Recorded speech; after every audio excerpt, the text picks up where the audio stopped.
Welcome to Islamic Life Coach School Podcast. Apply tools that you learn in this podcast and your life will be unrecognizably successful.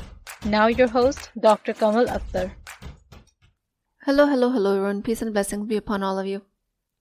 In this podcast series, we've come from diagnosing and treatment of decentering men in the last 2 episodes. Today's podcast is part 3 of that series, and I'm going to talk about what your life has a potential to look like when you have successfully decentered men. Your shift will be behavioral and spiritual, and your acts will become more aligned with your values, which in turn will elevate your relationship with Allah subhanahu wa ta'ala. Your collaboration with a male partner may still exist, but agreement or disagreement with him is not going to replace your internal authority. Your actions are going to become clearer because they're not going to change for the need of validation. Once you have successfully decentered men, your efforts are going to be from genuine desire of contribution, not just because that's what's expected of you. So today I will be telling you all about what life will look like through this journey. So first things first, there is a huge spiritual benefit because centering men is a type of shirk. And I learned this from my teacher, Ummi, which I've mentioned before. When your emotional stability as a woman, your sense of worth, and all of your decision-making capacity gets organized around reactions of a male in your life, then men have moved into a position that only Allah subhanahu wa ta'ala should occupy. So this becomes a type of shirk, which is extremely horrifying if you ask me. Islam teaches us that the heart must have a single axis, which is tawakkul in Allah subhanahu wa ta'ala. Ultimate reliance, all of the reference that our mind makes should only be to Allah. When those type of mental functions migrate towards people, especially men, your soul becomes disordered. And of course, as you have seen, this does not mean a woman consciously starts to worship men, but if you are hyper-vigilant towards the mood of men in your life, then your heart has organized itself around another human being instead of the Creator. And what might look like devotion or romantic attachment is just deeper spiritual misalignment. This is why I value decentering men from women's life so much, because this is what becomes an ultimate act of spiritual correction.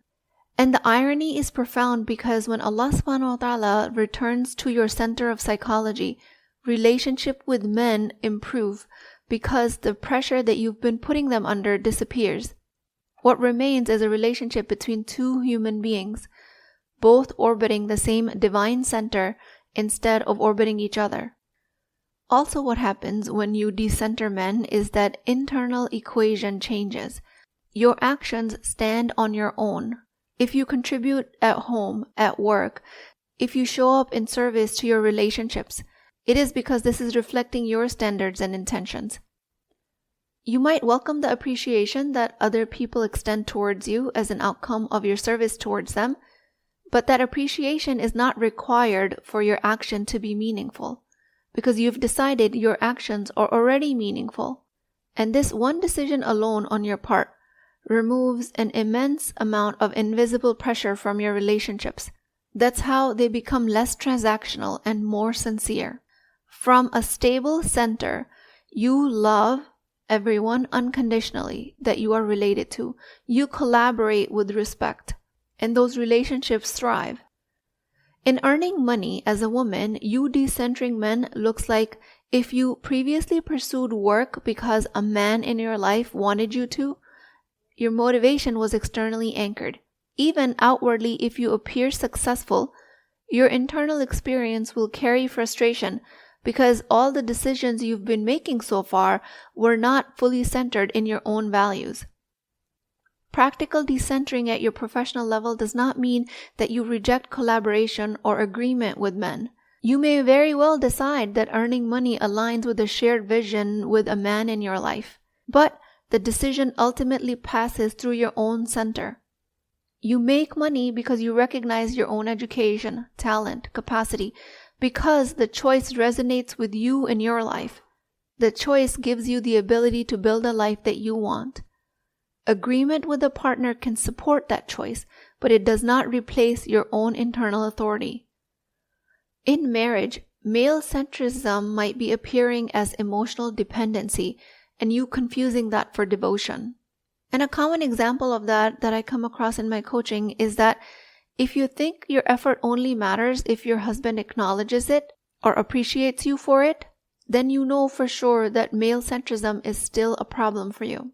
Successful decentering restores your independence within your contribution. You maintain your home and you invest in your family and your husband because those actions align with what you want. You might enjoy the appreciation from your husband, and it might still matter to you, but the absence of it does not destabilize your relationship. And in that setting, the relationship continues to become stronger because your effort is no longer charged with the need of validation. So in marriage, it might have looked like, I clean all day and he doesn't appreciate it.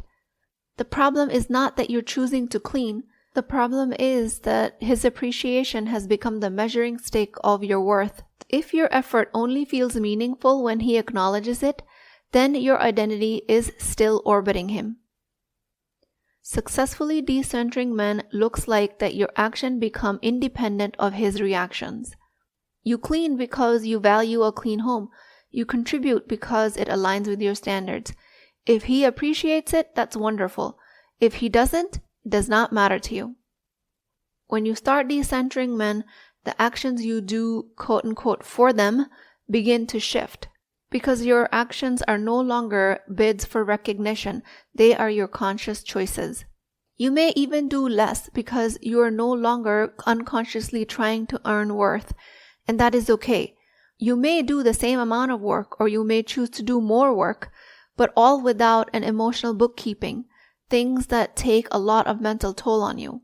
And this is what changes the dynamic with men because a lot of women mistake centering men as a form of devotion or even love. But when you contrast that with what happens when you are centered in yourself, when your effort is no longer charged with the need of validation, you don't weaponize your effort anymore, and it gives a lot of depth and meaning to your relationships. All of this does not mean that the man in your life will suddenly start to appreciate everything you do. Maybe some men do appreciate it and some will continue to. Some have never appreciated your effort and they won't. And they won't start now. But the transformational for you is internal. Your peace is no longer contingent on their appreciation or their reaction. This is true decentering. You can want a marriage deeply. You can desire companionship, children, intimacy, partnership. For single women, male centrism is socially acceptable. It looks like hopeful intentionality about marriage. But internally, your nervous system as a single woman becomes organized around male attention. If you're repeatedly checking messages, if you have anxiety about the future, he did this, what does that mean? He didn't do this, what does that mean? If you're overanalyzing a man's action, then he is already at the center of your psychological orbit. You can deeply want marriage. You can desire companionship, children, intimacy, partnership. None of that is weakness or desperation on your part. But if your emotional stability depends on whether a man chooses you, how quickly he chooses you, or if you're hyper-focused on refining your qualities so that you can be chosen by a man, you're not looking for a spouse. You're still looking for a savior. A man is still the center. If you're a single woman, decentering men allows courtship to become very healthy. You pursue marriage sincerely while maintaining your internal stability. So what your courtship process starts to look like is that you evaluate true compatibility rather than auditioning men for approval. In the middle of all of that, your productivity, your friendships, your spiritual life will remain intact because your identity is not suspended while you're waiting to be chosen. A single Muslim woman centering men does not look anything abnormal. It actually looks hopeful. It looks like you're putting yourself out there. But if you're constantly checking your phone repeatedly, rereading messages and scanning them for tone, wondering why he hasn't responded, or interpreting his silence as commentary on your worth, you may be telling yourself on the surface level that you're just being intentional about your marriage. But one man's inconsistency has the power of destabilize your sense of value. then he has always been at the center. You need to pursue marriage after decentering men, because pursuit of marriage while orbiting men is extremely detrimental. As a single woman, after successfully decentering men, when you meet someone, you get to know him, you ask real questions, you evaluate compatibility, and you do not turn his interest or lack of interest into the proof of your desirability. You truly enjoy the courtship process, since you've stopped softening your standards because you're afraid of being alone. You start evaluating him and the situation through a clearer lens, and anytime things don't work out between a potential and you, then you walk away without spiraling. After successfully decentering men, your validation only comes from yourself. You see red flags clearly. You do not romanticize inconsistency. You do not give in to the potential of how he can change in the future. You do not excuse disrespect. And especially, you do not confuse attention with intention. When you're not desperate to be chosen by a man, you yourself choose better. All of this because your center is intact, rooted in a healthy ego and orbiting Allah subhanahu wa ta'ala only. And holding on to Allah this tightly removes urgency from your nervous system. You can want a man, you can hope and pray for him, but he is also not going to be the axis of all of your attention. Once Allah subhanahu wa ta'ala is the main center of your existence, your pursuit of marriage, your marriage itself becomes a genuine partnership. There is no role of salvation left for the marriage to perform. And again, the irony is that men will respect you more when you as a woman stop revolving around them. And this is not because men subconsciously want distance from you. They actually crave closeness just like any other human being. But this happens because your actions are no longer based on emotional manipulation, because your stability becomes magnetic, and that way you will attract the right type of man. Okay, so now let's move on to another scenario, like for divorced women. In this case, orbiting or centering men persists through resentment, like I talked about before, inverted fixation. This is a concept I talked about in the first part, episode 279. In this case, the mind repeatedly revisits the past, it reconstructs argument, and it narrates to you your ex-husband's failures. You might want to believe that you're doing this as a part of your closure process, but psychologically, it's yet another form of centering a man. Decentering in this stage means reclaiming your mental bandwidth. The past might remain as a part of your personal history, but it does not occupy the center of your thought constantly. Your attention correctly returns to building a future, rather than replaying a relationship that has already ended. This inverted fixation also appears when women are fearful of men, based on their past experiences. And if that is the case for you, then dealing with the irrational fears, mind management, somatic experiencing, all of that will heal and help you decenter men, since in this case you've been centering them through fear. Now, I've given you a couple of scenarios, but I'm going to tell you more accurately how you can measure if you've successfully decentered men, or if you're on your way to doing that. To monitor where you are in this process, give yourself a decision test. This is when you can understand that all of your decisions originate from your inner self. Ask yourself, how many of your decisions are you still making because of someone else's expectation of you, and that they're anticipating that from you? When decentering occurs, your decisions pass through your personal values. You are always consciously or subconsciously choosing these decisions. A successful test of decentering men is that you will choose to do what your father, brother, husband, son, or a male cousin expects of you, but in the end, the decision is yours. It's coming from you because you made that choice. You might have been influenced by a man's advice, but the decision is coming from you internally. With successful decentering, you will not fall victim into the, "Oh, he made me do that." Nobody else can make you do anything. All of your decisions come from your thoughts. Another way to tell successful decentering of men is the attention test that reveals the true center of your mind. When you are alone, when you're bored, when you're quiet, when you're not rushed or busy to do anything, where does your attention go? If your thoughts repeatedly turn to analyzing a man's behavior or thinking about a man, the orbit of a man is intact. When decentering occurs, your attention during reflection time expands towards inner reflection, growth, your own creativity, future planning, prayer, your spiritual presence.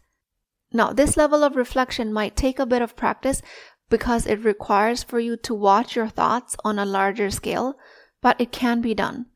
And it is a great practice to establish because you will start with small observations of your thoughts throughout the day, and then you will move on to more bigger patterns. Then there is also a test of emotional stability, and this is measured through your own nervous system's regulation. When men are centered, your emotions fluctuate with their moods. When successful decentering has occurred, you can observe a man's emotion without internalizing it or taking responsibility for it. You're able to separate your inner environment from theirs, and you can carry your own opinions, especially if they're different from everyone else's in the room. And the deepest shift that occurs that you can test for in your life, that your own psychological coherence will open the door to authentic spirituality. In this case, your faith is no longer going to function primarily as an anxiety management tool or a shame reduction tool. Instead, it's going to become central. It's going to become a part of the fiber of your being. At this level of successful decentering, a deep spiritual realignment occurs. You begin to relate to Allah subhanahu wa ta'ala directly rather than interpreting the sincerity of your actions through the fluctuating approval of men in your life. Your dhikr, your tawakkul, all of that replaces rumination and control, and worship becomes about true connection. This whole shift reorganizes your life around a vertical axis of your deep connection to Allah subhanahu wa ta'ala. Your marriage, your family, your work, your relationships, all of that still remains important if you choose for them to be important, but they no longer replace your defining identity. When you successfully decenter men, you become a woman who's operating from an alignment that handles boundaries differently. When an in-law oversteps, you do not react with suppressed resentment or explosive confrontation. You state your limit calmly and clearly, but your coherence and your identity does not depend on being perceived as endlessly agreeable. If someone does interpret your boundary as disrespect, you do not spiral into shame. All you do is pause to evaluate if your conduct was aligned with your value and with Islamic adab. If it was, then your responsibility is to remain steady in your dignity, belief in your own inherent worth, and your decision-making capacity. And if your evaluation tells you that your conduct was not aligned with Islamic adab, then you lovingly redirect yourself with istighfar. A woman who has successfully decentered men and centered Allah subhanahu wa ta'ala is operating near the upper range of soulful intelligence, or the SQ, because your nervous system is going to stay regulated through your identity being coherent, through your spirituality being anchored in Allah subhanahu wa ta'ala. You can experience disappointment, you can hold ambiguity, and you will not globalize it or panic about it. Your actions are going to become intentional because you can create a gap between a trigger and your response. Decentering men is not just a relational concept. It's a whole neuropsychological reorganization.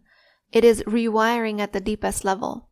At this highest level, this transformation produces a woman who is calm without being passive and grounded without being fearful. This transformation mirrors exactly what I describe as a high soulful intelligence set point in my program. A woman who has decentered men and centered Allah subhanahu wa ta'ala operates from a regulated nervous system. When you move through the full triangulation that I talked about previously, decentering men, stabilizing your sense of self, and centering Allah subhanahu wa ta'ala, your life will begin to feel internally ordered. And because of that, you're going to start to treat every interaction with a human being with respect and dignity. Your nervous system is going to return to home base. With that, I pray to Allah subhanahu wa ta'ala, Ya Allah, return my heart to its true center that is in you alone. Free me from seeking worth, peace, and direction from your creation. O Allah, allow me the ultimate success in this world and the next from the decisions that flow from you alone.